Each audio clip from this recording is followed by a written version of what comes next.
हर साल पूरे इंडिया से लाखों स्टूडेंट्स कोटा, हैदराबाद जैसे शहरों में जाते हैं या महंगे ऑनलाइन कोचिंग प्लेटफॉर्म्स ज्वाइन करते हैं, पढ़ने के लिए नहीं बल्कि सरवाइव करने के लिए। कई स्टूडेंट्स के लिए अब यह सिर्फ एजुकेशन नहीं है, यह टॉप इंस्टीट्यूट में सीट के लिए एक जंग है। जेई, एनईटी, सीयूईटी, अब ये सिर्फ एग्जाम्स नहीं रहे, ये पहचान बन गए हैं। और कोचिंग सेंटर्स, वे एजुकेशनल स्पेस नहीं है, वे इंडस्ट्रियल मशीनें हैं। ऐसी मशीनें जो 16 घंटे के शेड्यूल पर चलती हैं, बैच फिल्टर करती हैं, और एक ऐसी एंडलेस रेस जो बच्चे के 15 साल के होने से पहले ही शुरू हो जाती है। टारगेट सीखना नहीं है, वह सिलेक्शन है, वह रैंक है, और उसके लिए बाकी सब कुछ कुर्बान कर दिया जाता है। जो एकेडमिक सपोर्ट के तौर पर शुरू हुआ था, वो अब एक पूरा पैरेलल एजुकेशन सिस्टम बन गया है। कुछ शहरों में स्कूल लगभग गायब हो गए हैं, उनकी जगह डमी स्कूलों ने ले ली है जो सिर्फ कागज पर मौजूद है। स्टूडेंट्स को सिर्फ फॉर्मेलिटी पूरी करने के लिए एनरोल किया जाता है, जबकि सारी असली पढ़ाई कोचिंग सेंटर्स के अंदर होती है। कुछ बच्चे क्लास 6 से ही फाउंडेशन बैच शुरू कर देते हैं। उन्हें आईआईटी लेवल के कॉन्सेप्ट्स पढ़ाए जाते हैं, इससे पहले कि वे यह भी समझ पाएं कि आईआईटी का असली मतलब क्या है। खेलने का कोई टाइम नहीं होता, एक्सप्लोर करने का कोई टाइम नहीं होता, और डेफिनेटली गलतियां करने का कोई टाइम नहीं होता। पेरेंट्स अपने बच्चे का फ्यूचर सिक्योर करने की उम्मीद में अनजाने में उन्हें एक ऐसे सिस्टम में धकेल देते हैं जो क्यूरियोसिटी से ज्यादा रैंक को वैल्यू देता है, अंडरस्टैंडिंग से ज्यादा मार्क्स को, और कैरेक्टर से ज्यादा कंपटीशन को। इस दुनिया के अंदर एक ब्रूटल फिल्टर है। अगर आप अच्छा परफॉर्म करते हैं तो आपको टॉपर बैच में शिफ्ट कर दिया जाता है। बेहतर टीचर्स, ज्यादा अटेंशन, ज्यादा रिसोर्सेस।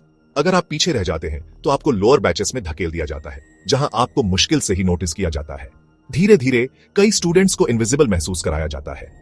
सिर्फ 15 या 16 साल की उम्र में कई स्टूडेंट्स यह मानने लगते हैं कि उनका पूरा फ्यूचर एक एंट्रेंस एग्जाम पर डिपेंड करता है। अगर वे फेल हो जाते हैं तो उन्हें लगता है कि वे जिंदगी में फेल हो गए। एंजाइटी नॉर्मल हो जाती है, पैनिक अटैक्स हर हफ्ते होने लगते हैं, स्लीपिंग पिल्स लेना रूटीन बन जाता है। लेकिन कोई इसके बारे में बात नहीं करता, क्योंकि इस सिस्टम में इमोशंस एक डिस्ट्रैक्शन है। और जहां कोचिंग इंस्टीट्यूट्स बड़े गर्व से कुछ ही टॉपर्स का ऐड करते हैं जो आईआईटी या एईआईएमएस क्लियर करते हैं, वे उन हजारों स्टूडेंट्स के बारे में कभी बात नहीं करते जो क्लियर नहीं कर पाते। ऐसे स्टूडेंट्स जो अपनी जिंदगी के कई साल दे देते हैं सिर्फ यह सुनने के लिए कि वे काफी अच्छे नहीं थे, जो टूटे हुए कॉन्फिडेंस और जीरो सेल्फ वर्थ के साथ घर लौटते हैं। कोटा खासकर इस टॉक्सिक साइकिल का सिंबल बन गया है। हर साल दर्जनों स्टूडेंट्स अपनी जान ले लेते हैं। कुछ नोट्स छोड़ जाते हैं, कुछ नहीं। उनमें से ज्यादातर ने कभी किसी को नहीं बताया कि वे किस दौर से गुजर रहे थे।